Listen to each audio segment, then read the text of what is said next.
Hernani Donostiatik 10 kilometro ingurura dago, Gipuzkoako ipar-ekialdean. Gutxi gorabehera 42 kilometro karratuko azalera du.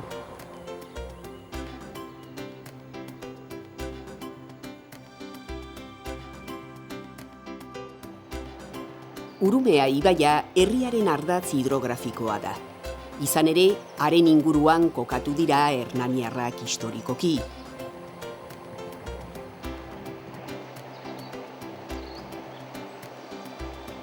Gaur egun, ia 20.000 biztanle ditu Hernanik. Hiribilduko hirigunean eta landa izaera nabarmeneko auzoetan banatuta. Besteak beste, Santa Barbara, Osinaga, Ereñotzu, Martindegi eta Jauregi auzoetan.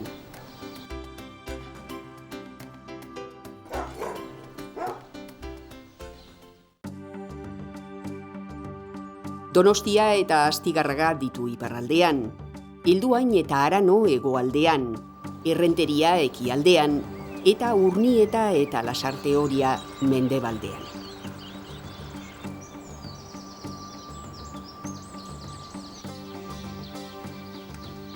Lehen sektorearekin lotutako jarduerek irauten dute, bereziki nekazaritzarekin lotutako jarduerek.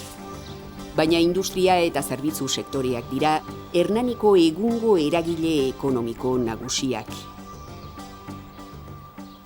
Erdi Aroan eta Erdi Arotik aurrera, hainbat burdinola kokatu ziren Urumea ibaiaren ibilguan. Ugariak dira gaur egun burdinola horiek bertan izan zirela egiaztatzen duten frogak.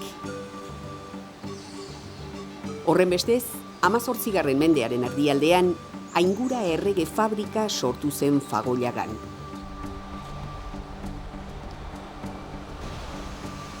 Hori izan zen Hernaniko industria bokazioaren hasiera. Gaur egun ere irauten du bokazio horrek. Urumea ibaiaren ertzeko industrialdeetan ondo finkatutako eta askotariko enpresen bidez.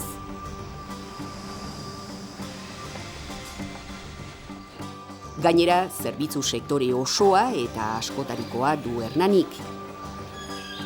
Eta harro eusten dio bere sagardo tradizioari. Sagardotegiak dira, hain zuzen, herriko erakargarri nagusietako bat.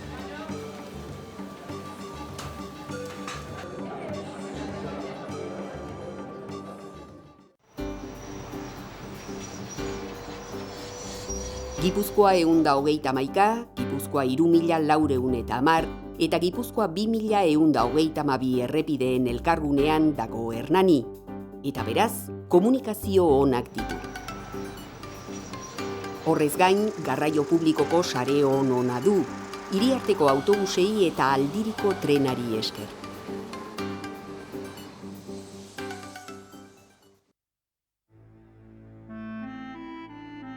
Igoña Kola eta Oindi mandoegi estazio megalitikoek eta haietan aurkitutako monumentuek adierazten dutenaren arabera, gizakiak brontze arotik daude gutxienez egungo Hernaniko lurraldean.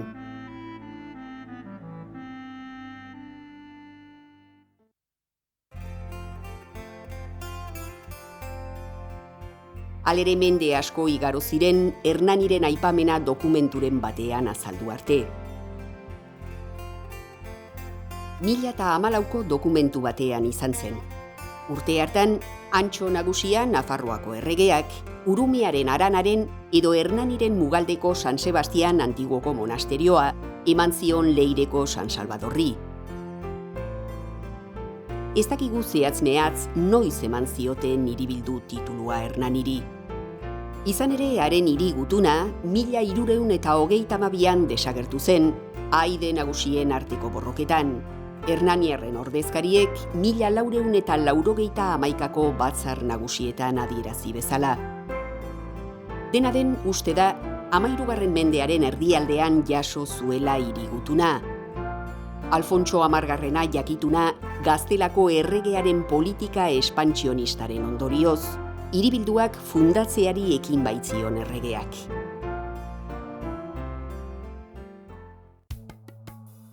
Hernaniko hiribilduaren historia dokumentuetan jasotzen denetik, hainbat gatazka beliko gertatu dira inguruan. Hala nola 19. mendeko karlistadetakoak eta 1936ko gerra zibilekoak.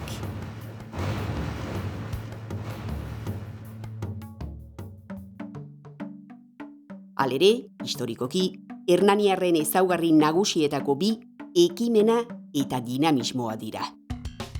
Ezaugarri horien ondorio da egungo Hernaniren itxura, batipat 19. mendearen amaieratik aurrera. Garai hartan hazkunde ekonomiko eta demografiko handia hasi zen Hernanin.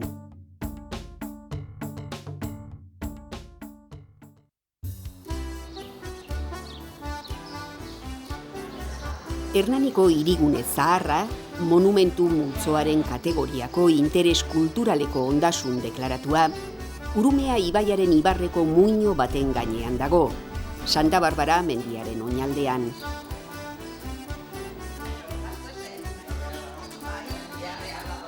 Hirigunean abiatuko gara, hain zuzen Hernaniko arte ondarea ezagutzeko ibilbidean. Hernaniko hiribilduko hirigunea, Erdi Arokoa, gotortuta egon zen eta sartzeko zenbait ate zituen. Ate horietatik bi soilik kontserbatzen dira. Haietako bat ekialderantz zabaltzen da, Atzieta kalean. Eta bestea errege bide zaharra amaitzen zen lekuan dago. Arku horietatik gudarien plazara sartuko gara. Hiribilduaren barruko gunea zabala da, eta han bi eraikin emblematiko nabarmentzen dira.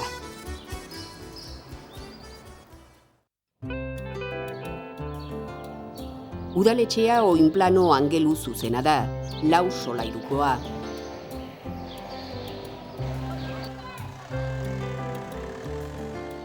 Fatxada nagusian, 7 arku handiko arkupea du. Eraikin hori 19. mendearen amaieran egin zuten, 2. karlistadan zehar udaletxe zaharra suntsituta geratu baitzen. Eraikina, Joaquin Fernández de Ayarragarai, hernaniar arkitektoaren diseinuari jarraituz egin zen.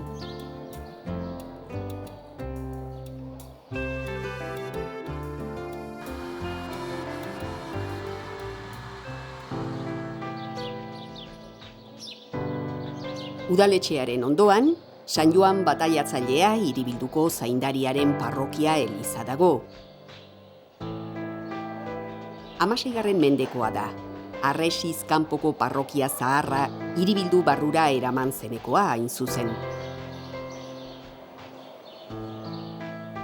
Nabe bakarreko eliza da, gurutze latino oinplanokoa eta abside poligonalekoa.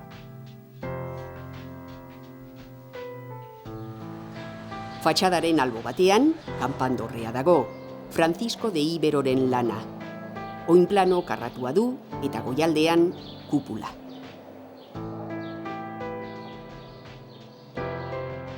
Portada estilo barrokokoa da, 1708koa, Martin de Zalduak egina. Elizaren barrualdean erretaula nabarmendu behar da.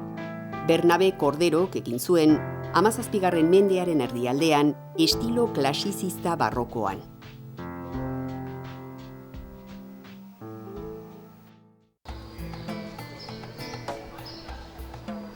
Hasieran, luzetarako 2 kale ziren Hernaniko hirigunearen ardatza, kale nagusia eta Kardaberaz kalea.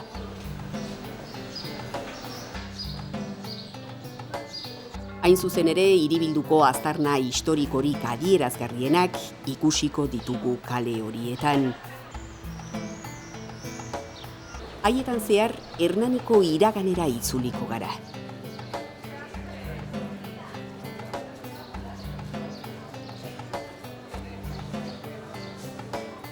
Hango harrizko eta zurezko etxe nobleak eta armarriz hornitutakoak historia aberatsaren lekuko ditugu.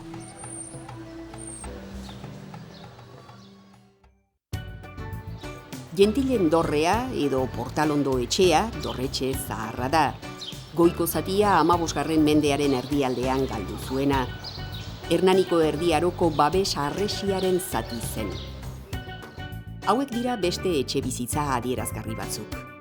Aierdi Arretxea, Dorretxea, Aierdi Etxea, Egino Etxea eta Karraberaz kaleko 28. zenbakiko eraikina.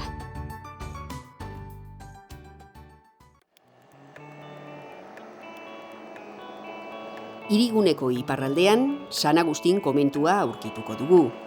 1526an sortu zuten parrokia zaharreko eraikinean. Ura hiribilduaren barrura eraman ondoren. Komentuaren portada bereziki aipagarria da. 13. mendearen erdialdekoa da. Estilo erromaniko gotikokoa. Hirigune zaharreko aztarna historikorik garrantzitsuenetakoa da.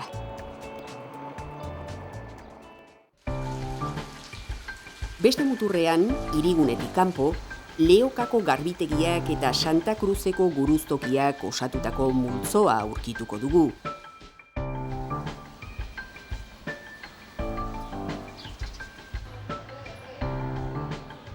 Guruztoki hori eta Fagollagako zubia, Donejakue bidearen barne bideko Euskadiko kultura ondasun izendatu dituzte. Guruztokia eta zubia, Donejakue bideak Hernaniko lurraldean utzitako aztarnak dira.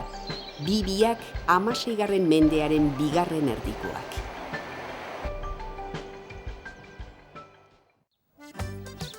Horiez gain, udalbarrutian, han-hemenka, landa arkitekturako adibide aipagarriak ikusiko ditugu.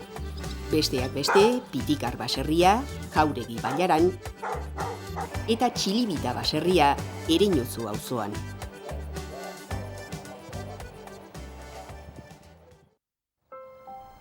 Ingurunearen aldetik, erliebe goraberatsua eta menditsua da Hernaniko lurraldearen ezaugarri nagusia. Urumea ibaiak zeharkatzen du Hernaniko udalbarrutia. Inguruan, altuera ertaineko mendiak ditu, eta haietan hondar megalitikoak eta historikoak ikusiko ditugu han eta hemen. Diseinatutako 13 ibilbideetako edozeini jarraituzkero, naturaz eta historiaz harmoniaz gozatzeko hainbat aukera izango ditugu.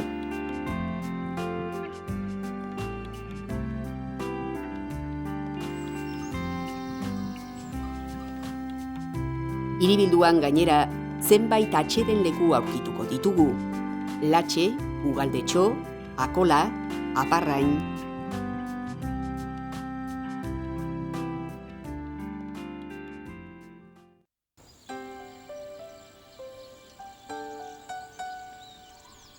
Santa Barbara mendia Hernaniko gunerik adierazgarrienetako bat da.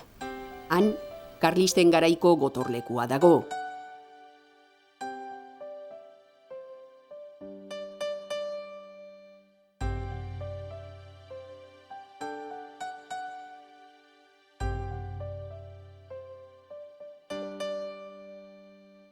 Horrez gain, Santa Barbara ermita ere aurkituko dugu, 20. mendearen erdialdekoa.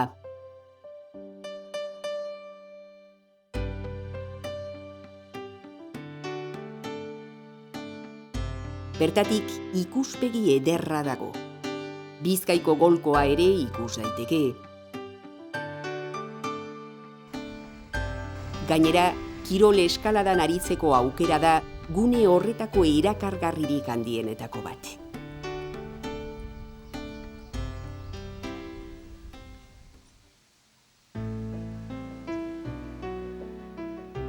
Aiako Harriko Parke Naturalaren inguruko mendietan, Akolako eta Aparraingo parkeak eta atseden lekuak daude.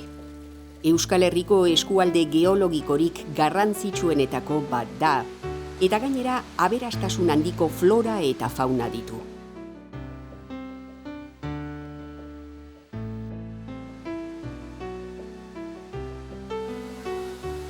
Mendian urparkean, aixiarako beste aukera handi bat aukituko dugu. Udarako eskaintza ludiko interesgarria da, igerilekuak eta berdeguneak besteak beste.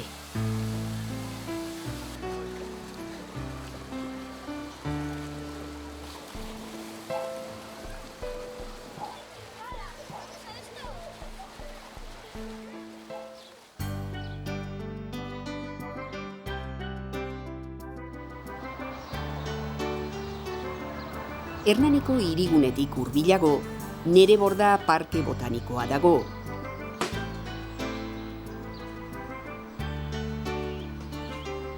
Zuhaitzale eder eta exotikoak urtaro guztietan ikusteko aukera ematen duen naturagunea da Nereborda Parke Botanikoa.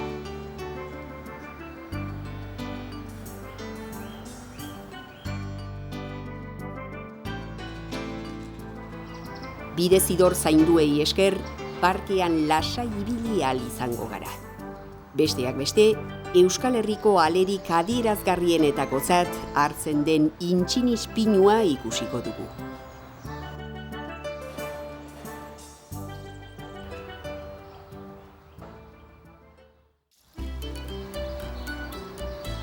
Natura eta kultura uztartu nahi duenak, Txillida lekun aurkituko du erantzunik onena. 12 hektareako lorategia da, eta han Eduardo Txillidaren eskulturak daude ikusgai.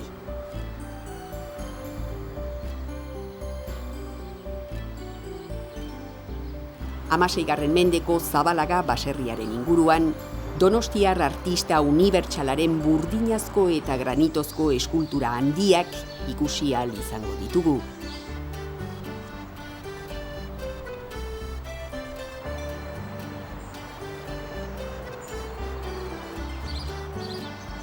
Baserriaren barruan, artelan txikiagoak daude.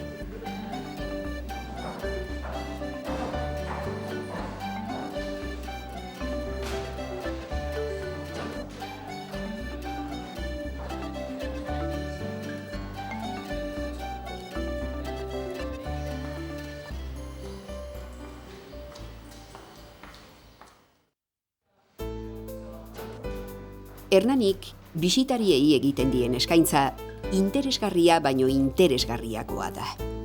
Gustu eta behar guztietarako ostatuak, jatetxeak, eta era berean tradizioa eta kalitatea eskaintzen dituzten beste establezimendu batzuk. Hernaniko sagardo tradizioa hainbat hamarkadatakoa da. Hasieran, etxean edo herrian kontsumitzeko egiten zuten sagardoa, baina orain, sagardoa merkatuan sartuta dago eta tradizio hori guztiz hedatu da jendearen artean. Hori delata, Hernaniko agendako erakargarririk garrantzitsuenetakoa dira sagardoa eta sagardotegiak.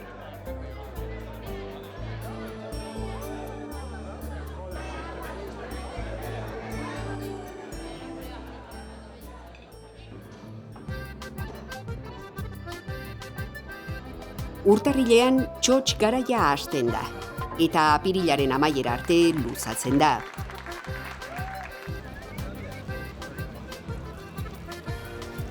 Hil horietan, sagardoa dastatzeaz gain, Hernanin antolatzen diren jarduera ugarietan ere ondo pasatzeko aukera dago.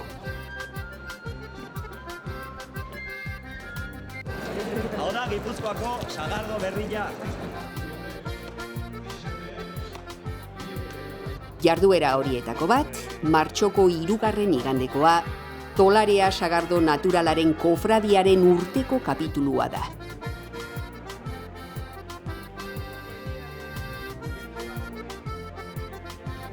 Euskal Herriko eta estatuko kofradietako kideek, beren jantzi dotoreak jantzita, ohorezko kofradiakide berrien inbestidura ekitaldira etortzen dira.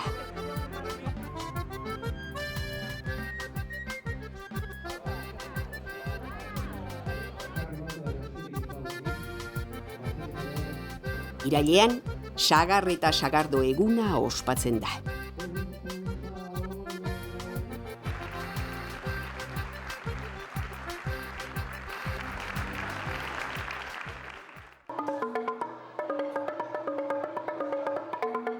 Erakargarri interesgarri horiez gain, Hernaniarrek beraiek sustatzen dituzten askotariko jaiak aurkituko ditugu, herriko jai egutegian.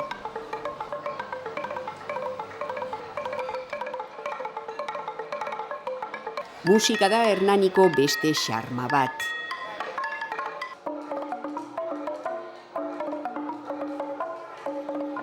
Apirilean, txistulari jaialdia egiten da.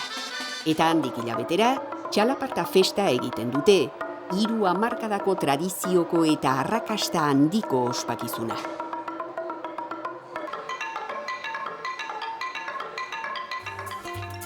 Bi jarduera horietan, udal musika eskolak hartzen du parte.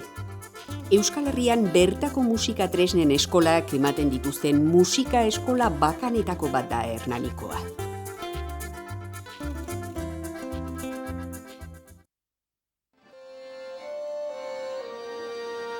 Zaindariaren jaiak, hasi baino zenbait egun lehenago, San Joan jaietako iragarpen kontzertua egiten da, jaien aurrerapen musikala. Kontzertu horretan, herriko musika eta antzezte talde guztiek hartzen dute parte.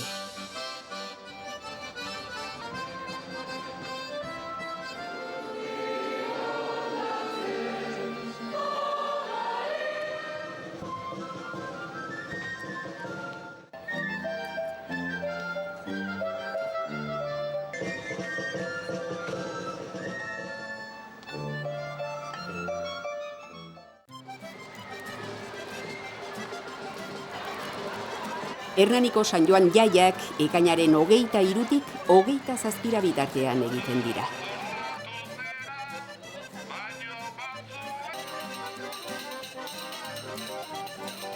Hernaniarrek biziki gozatzen dituzten jaiak dira. Besteak beste, akelarrea eta suak dira aipatzekoak. Sustrairik eta famarik handieneko ospakizunen artea.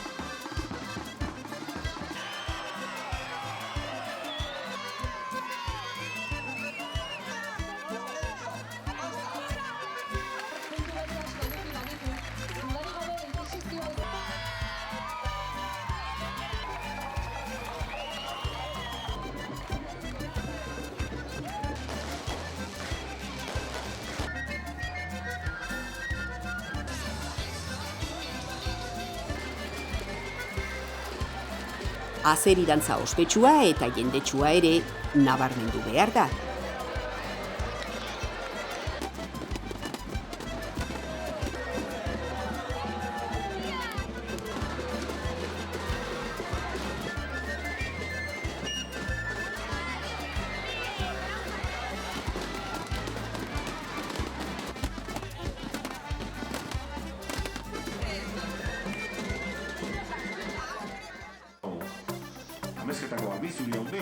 Baina ez dira horiek herriko jai bakarrak.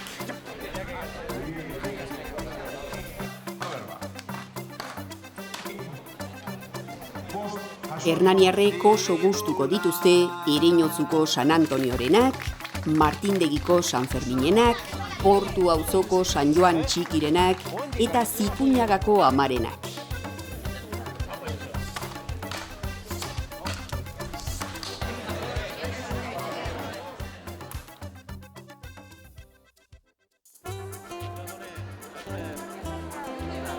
Abenduko lehen igandean, artisau azoka tradizionala egiten da. 30 urtetik gora daramatzate hernaniarrek azoka hori antolatzen.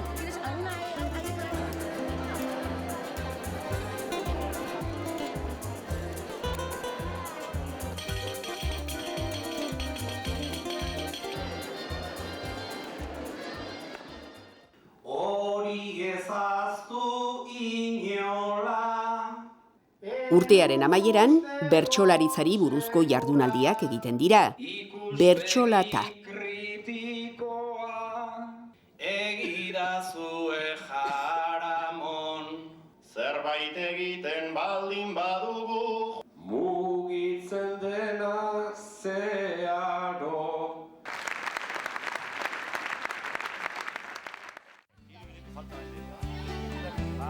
Dena den jaiak baino askoz gehiago da Hernani.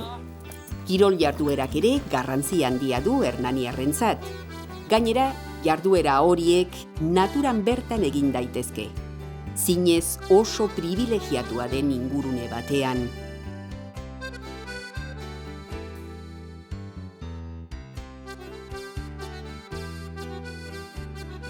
Hernaniko herriak, hernaniarren konpromisoarekin, dinamismoarekin eta eguneroko zereginekin, bere kultura nortasunari eustea lortu du. Natura ingurunea eta historia errespetatuz. Hernani, historia eta etorkizuna.